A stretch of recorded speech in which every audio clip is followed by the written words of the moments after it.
May patikim na po mga kababayan si Daryl Yap, yung direktor ng Moving Made in Malacanang. O, di ba may sequel yon?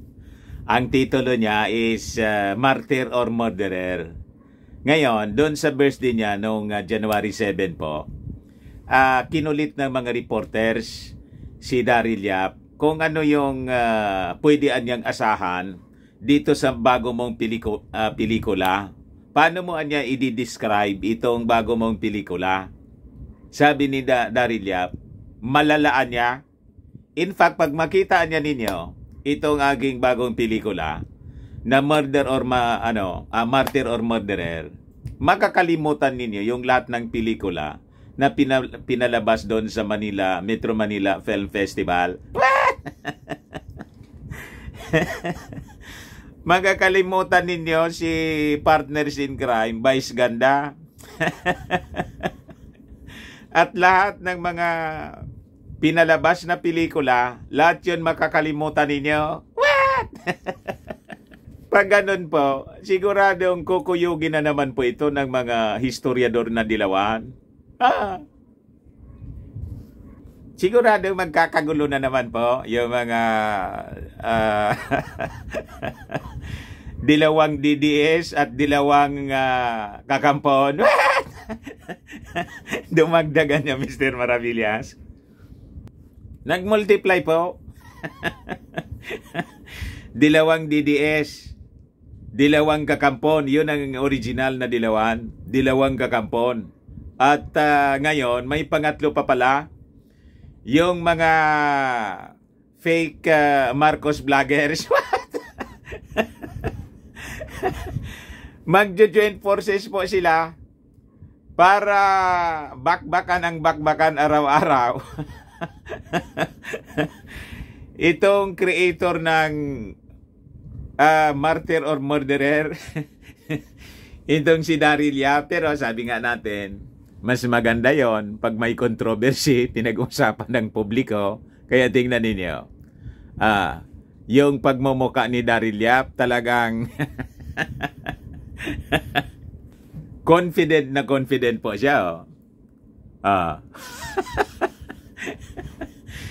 Sabi niya, malala ang MOM. Malala ang MOM. Isa lang ang sasabihin ko, nako, makakalimutan nyo ang MMF dahil sa MOM. Charot. What? Abangan nyo talaga, malala, malala. Yun lang ang masasabi ko. Sabi ni Daryl Yap. With that statement, mga kababayan ni Daryl Yap doon sa mga marites na reporters. Yan ang totoo, mga marites talaga. Showbiz chismis eh. With that statement, talagang halakhakan yung mga tao doon. Eliciting cheers and laughter from crowded bands that also prompted Marcos, who was at his side, si Amy Marcos, to react and point at him and flash the V sign. Victory po ito. Victory sign. BBM. He then asked the group not to post his bold declaration. Pado naman lang yun yan, Pado naman lang yun ni Daryl Yap. Kasi yung pag ganun ang mga statement po, lalong pinagpipista ng mga tao, ng mga marites na reporters, lalo na, what? Huwag ninyong i-post yun, ha? Magkakaroon naman ako ng kaaway. Sabi po ni Daryl Yap. Abangan nyo talaga, malala yun lang ang masasabi ko. MOM is the highly anticipated sequel to the Marcos blockbuster and the Philippines' third highest grossing movie of all time. Yung Made in Malacanang. Of all time po siya. Siya yung highest grossing movie of all time. Pangatlo siya. You see? Ganon katindi po. Ganon katindi yung excitement ng mga mamamayang Filipino na malaman kung ano talaga yung totoo. Kung martir nga ba o hero yung hero ng mga dilawan o yung sinasabi nilang hero ay ang totoo, Herodes. What? Di ba si Herodes, murderer? So, malapit na po mga kababayan, abangan po talaga natin, malapit nang ma-confirm na yung hero, hindi man hero, kundi Herodes. Di ba? Magwawala na naman ito, yung mga taga-UP. Sino niya yung mga taga-UP? Yung mga profesor ng UP. Na anti-Marcos po. Ayun. Magwawala na naman. Siguradong baka mag-rally na.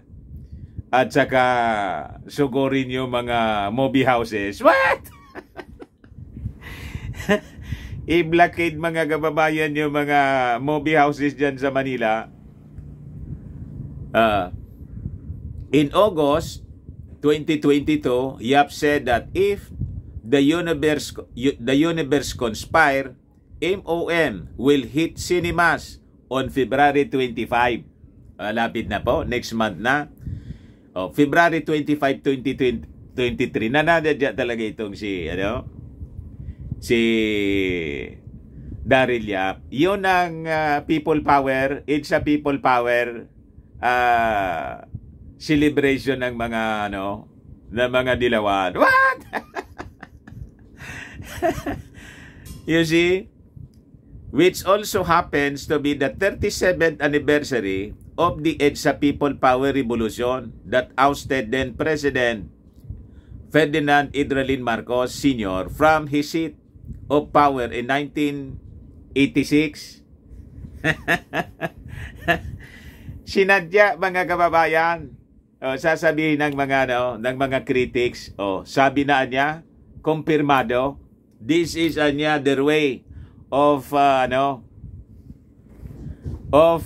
rewriting our history. What? Revision of history niya yung ginagawa ninyo. Yan na naman kung revision of history. Yan naman talaga yung dapat gawin natin. What?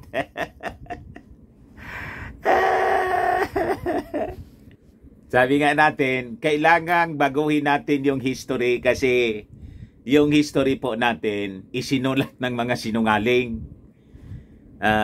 Kailangang malaman ng mga mamamayang Filipino kung ano yung totoo.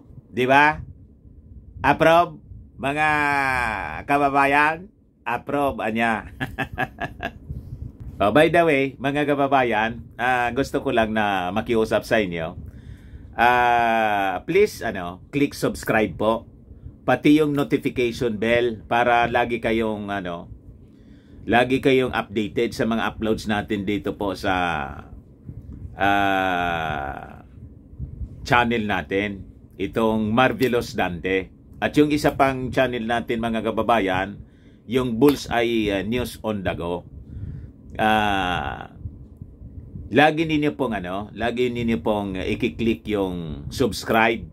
Kung hindi pa kayo mga subscribers, yung mga bagong nanonood po sa atin, click subscribe, pati yung ating you hit your notification bell, makikita ninyo naman dyan para may automatic notification po kayo, at paki-share na rin ang ating mga uploads.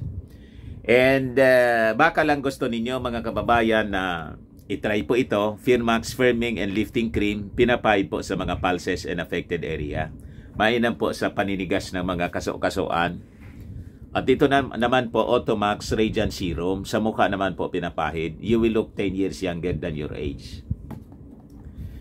Okay po, anti-aging po siya. Doon naman po sa mga dali lang. Doon naman po sa mga cancer patients, try lang po ninyo to. Hindi man siya gamot, ning siya red mixed fruit drink. Kaya lang, gawa siya mga kababayan sa goji berry. Yung goji berry, may anti-cancer properties po siya.